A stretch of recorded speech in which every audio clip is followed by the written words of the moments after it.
Here you go, the 70th country, Canada.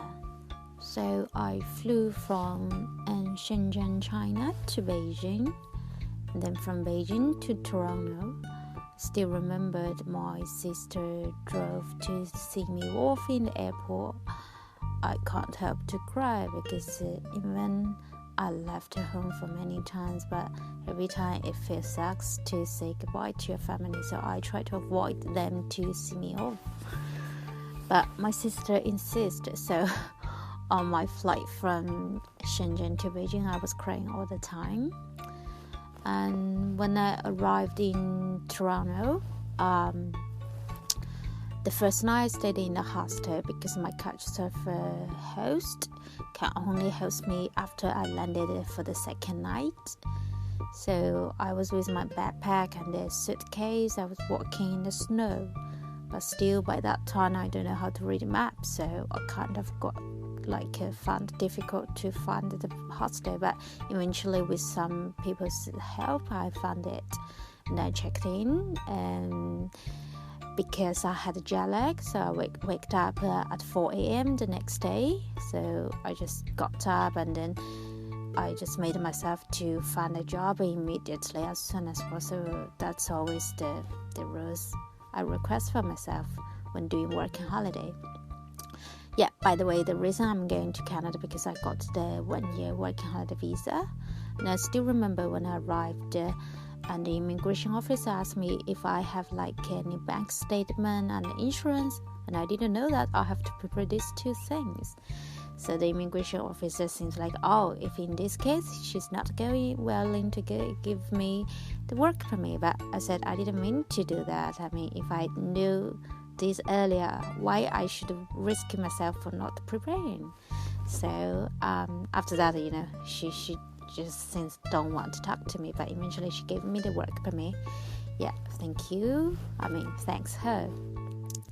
And after that, I found a job in Burlington, which is next to Toronto. But before heading to work, I still got some days in Toronto, so I did some sightseeing. The next day, I moved to my couchsurfing house. Despite the jet lag, I really feel sleepy.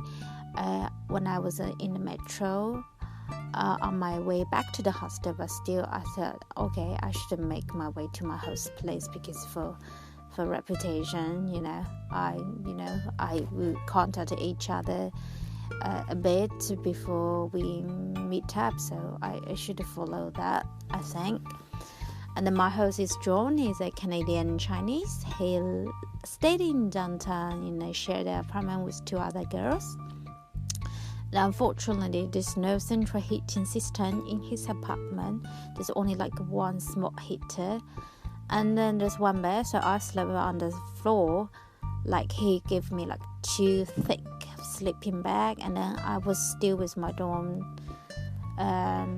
jacket and snow pants. That was really funny. I slept in that kind of wear because I'm so scared about cold weather. Yeah, very, very much.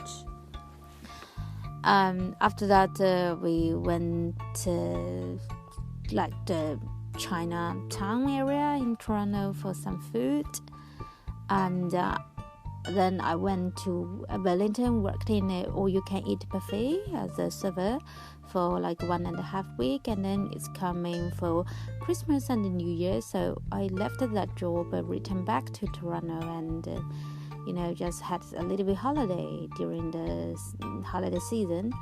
I went to the Niagara Falls with my hostel tour. And then I still remember during the Christmas, the hostel offered Christmas dinner.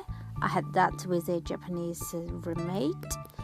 And after that, I was moving around, firstly in the hostel and then in couchsurfing, and then after that I stayed at my Canadian friend Michelle. I met her in Southeast Asia when I back to 2014 for volunteers. We still keep in touch, and then when I was working in Oxford, she paid me a visit, and then I'm happy to meet her again in Canada.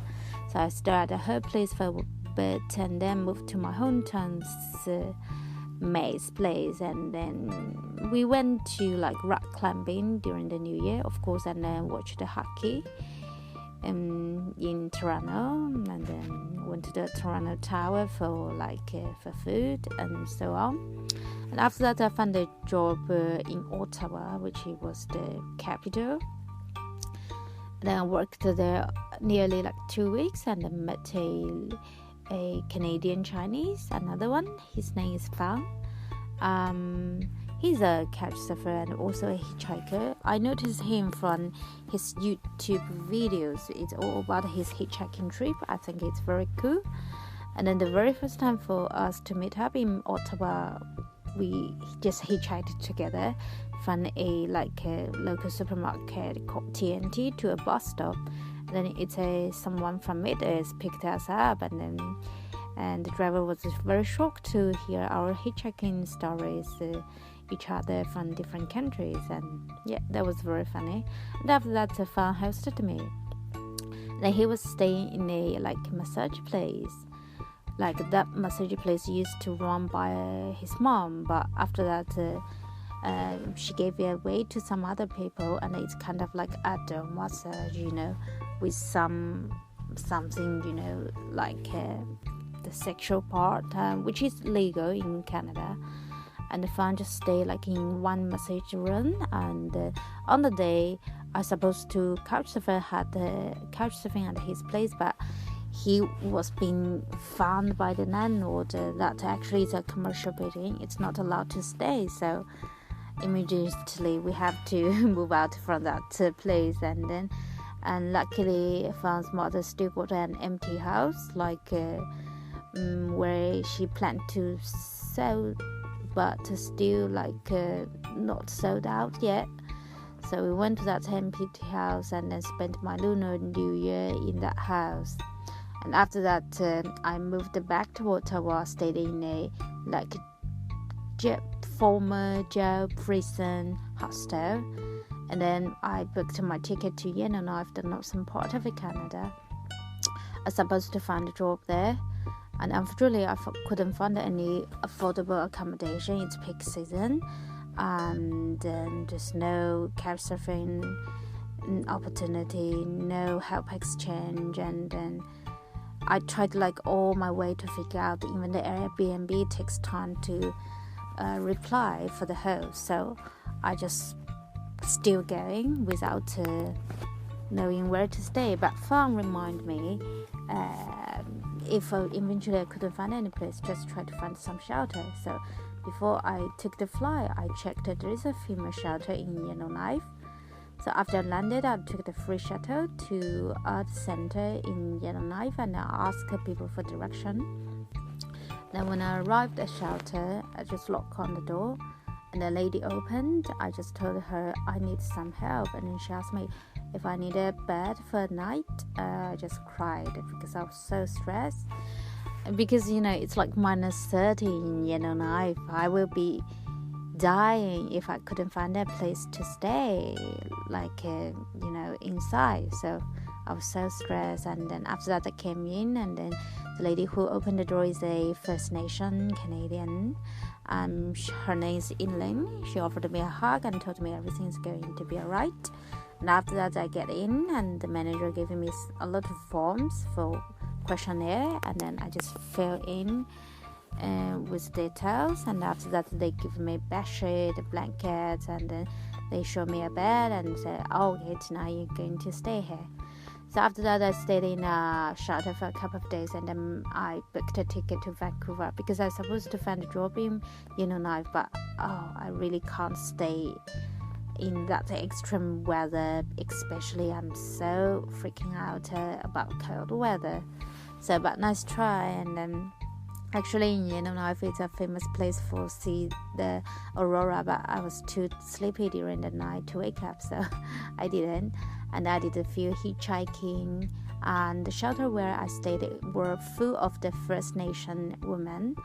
So I get to know a little bit about their lifestyle, and then I found it's very interesting because a long time ago I watched a documentary about Green Knights, about some First Nation. They kind of looks like mongoose.